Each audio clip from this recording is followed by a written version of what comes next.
Now, let's discuss the muscle that moves the arm and the forearm. The humerus movement is due to muscles that originate on the pectoral girdle, the ribs or vertebrae, and inserts on the humerus, which is more movable.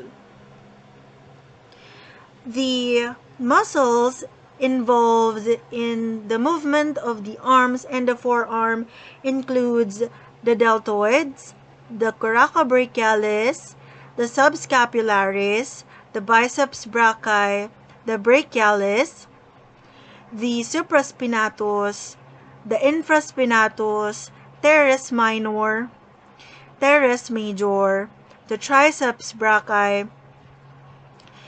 We also have the Pectoralis Major and the Latissimus Dorsi.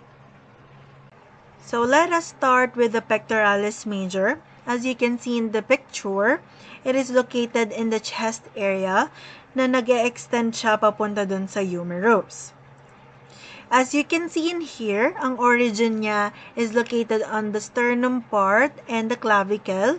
Tapos, yung insertion niya ay nasa humerus, specifically the lateral lip of the bicipital groove ng humerus. Now, ang action niya is adduction of the arm and rotates it medially. Next is we have what you call the Coracobrachialis. So, ang origin niya is actually in the coracoid process, kaya siya coraco. And then, ang insertion niya is nasa humerus. Specifically, the medial aspect of the shaft of the humerus. Kasi, di ba? Tingnan mo, nasa medial siya. The action of the Coracobrachialis, this structure or this muscle, is it flexes the arm and is also a weak adductor. Now, just a tip, lahat ng adductors usually nasa medial area. For example, di ba, ito yung arm. Lahat ng adductors is matatagpuan mo siya dito sa area na to, sa medial part. While the abductors, abductors, ay dito mo siya matatagpuan sa lateral. Kasi itataas niya yun, kaya siya mga abductors. Tapos ibababa niya pag adduction, kaya andito ang mga adductors. Next is we have the deltoids. So, ito siya. Medyo triangular in shape siya. Here, you can see it. So, ang origin niya is actually in the spine of the scapula. Tapos, meron din siya sa clavicle. Insertion niya is, of course, sa humerus. Now, kung mapapansin nyo, nasa lateral aspect siya ng arm. So, pag nandun siya, meaning siya ay isang abductor ng forearm. So, yun yung action niya. Next, we have the rotator cuff muscles, namely the sits muscle. We have the supraspinatus, the infraspinatus, and the teres minor, and the subscapularis. So, wala pa siya dito, so maya-maya siya. So, mag-start muna tayo sa supraspinatus. So, the supraspinatus actually originated from the supraspinous fossa. Kaya dun siya pinangalan. Tapos, ang insertion niya is, of course, in the humerus. Specifically, in the greater tuberosity. Now, the action of the supraspinatus muscle is actually also abduction of the arm. Okay, kasi nandito pa rin siya sa may superior part. Or medyo palateral pa rin siya. Wala siya sa medial, wala siya sa loob. Next, we have the infraspinatus muscle. Of course, ang origin niya is nasa infraspinous fossa, kagaya ng diniscuss natin in the skeletal system. Then, yung insertion niya is still in the greater tuberosity. Ang action naman niya is it laterally rotates the arm or the humerus. Nilalateral rotates niya, meaning niro-rotate niya palabas. External rotation. Next is we have the Latissimus Dorsi na makikita natin sa back area. Lats dorsi or Latissimus dorsi is actually the broadest muscle. It's also called the broadest muscle. And ang origin niya is nasa scapula at saka sa mga vertebra. Tapos, ang insertion niya is nasa humerus pa din. Marami actually function or action ang Latissimus dorsi. It extends, it adducts, and medially rotates the arm. In short, yung arm natin, i-extend niya, i-adduct or igaganon niya. So, extend, adduct, and imi-medially rotate niya or pa-internal rotation. Okay? Next, we have what you call the Teres Major. So, ito yon.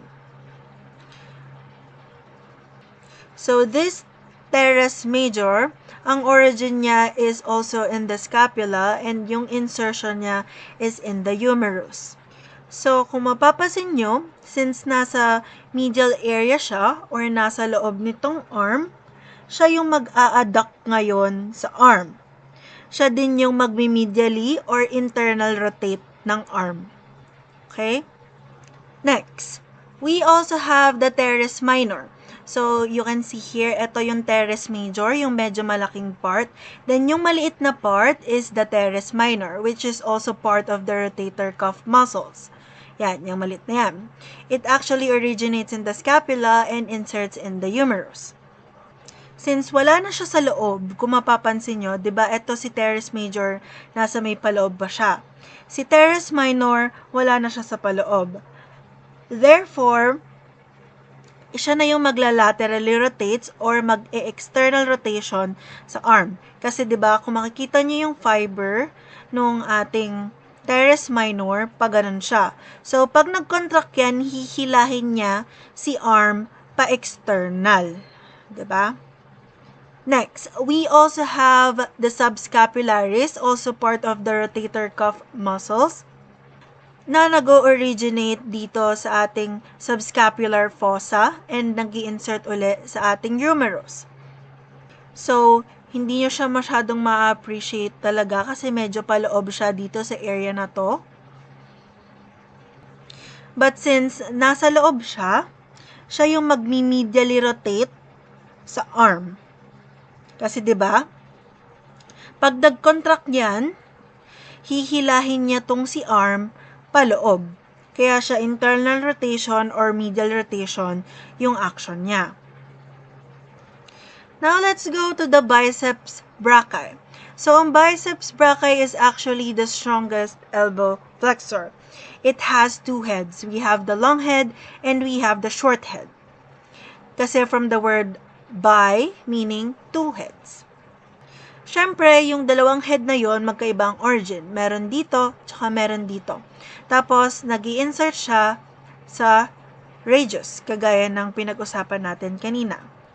You can actually distinguish it easily, kasi diba, dalawa nga siyang heads, tas medyo malaki siya na nasa anterior compartment ng arm.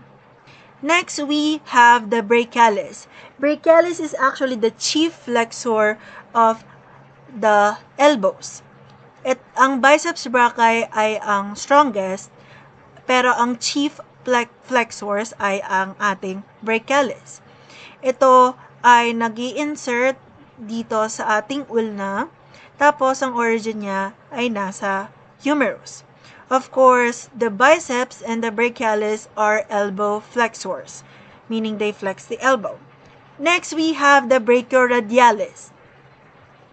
So, the Brachioradialis also flexes the elbow.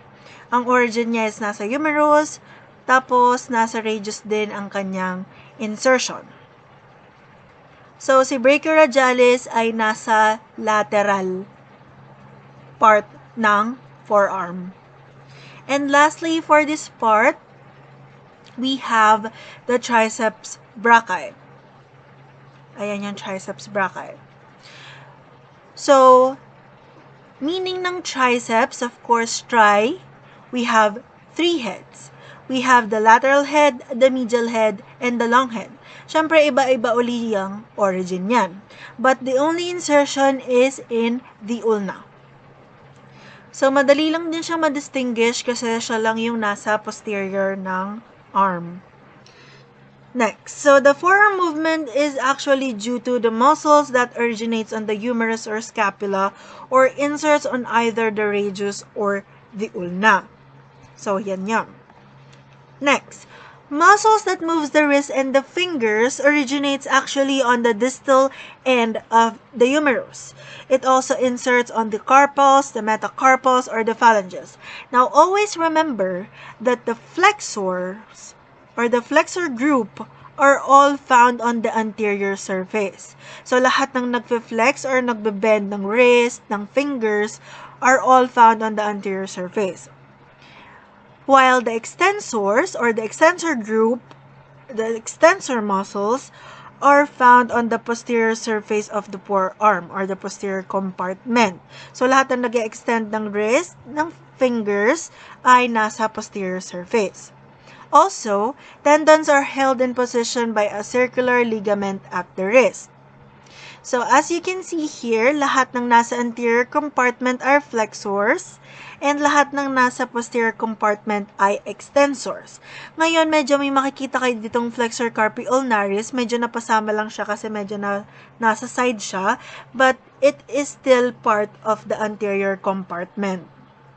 Now, let's start on the flexor carpi radialis. Just to let you know, yung mga flexor group na nasa anterior compartment ng forearm ay nag-o-originate sa medial epicondyle. Lahat ng flexors nasa medial epicondyle nag-originate. Now, the action of this flexor carpi radialis is that it flexes and abducts the hand at the wrist joint. Abduction kasi kita mo, dadaan siya sa may radius. Diba? Yung radius, pang pa-abduct yan ng hand kasi palabas. Abduction is away from the midline or away from the body. Kaya yan. It flexes and abducts the hand at the wrist joint. Next, we have what you call the flexor carpi ulnaris na dito naman siya dadaan sa ulna. Now, based from that, since sa ulna siya dumaan, ito naman yung mag-flex and abducts the hand at the wrist joint. So, kasi diba nandito siya sa ulna, yung hand natin is papunta sa body. Kaya siya adduction. So, the flexor carpi ulnaris flexes and adducts the hand at the wrist joint. Next, we also have what you call the Palmaris Longus. So, based sa name niya, of course, long siya. Dito siya magsisimula, tas dito siya mag-e-end sa may flexor retinaculum. Ito yung ating flexor retinaculum. So, ang action ni Palmaris Longus, since nasa anterior compartment siya, is flexion ng hand. Okay? Mag-flexion ng hand. Next, we have naman, pupunta na tayo sa may likod, ay Extensor Carpi Radialis Longus. Na ito yon, Flexor Carpi Radialis Longus. Based from the name, sa radialis siya dadaan. Ibig sabihin nun, i-extend niya yung kamay at i-abduct. Diba, kagaya ng sabi ko kasi, in anatomical position, pag yung sa radius, away from the body. Therefore, abduction. Kaya siya will extend the hand and abducts the hand then at the wrist joint. Next, we have the Extensor Carpi Radialis Longus and Brevis. So, actually, same function lang sila. Medyo nagkaiba lang kasi yung isa, longus, at yung isa, brevis. Actually, nagkakaiba lang sila sa insertion kasi yung sa longus, mas ma-extend pa yung pinag-i-insertan niya while yung brevis medyo mas malapit ng konti. Mas malayo yung longus, mas malapit yung brevis. Next, we also have the extensor carpi ulnaris. Since sa ulna siya nadaan, pa-adduction siya. So, it extends and adducts the hand at the wrist joint. Okay, posterior compartment pa rin siya kasi extensor siya. Of course, yung mga extensor group pala is sa lateral epicondyle naman siya nag-originate. Next, we have the extensor digitorum. Ayan. Extensor digitorum. From the term itself or the name itself, nag-e-extend siya ng digits.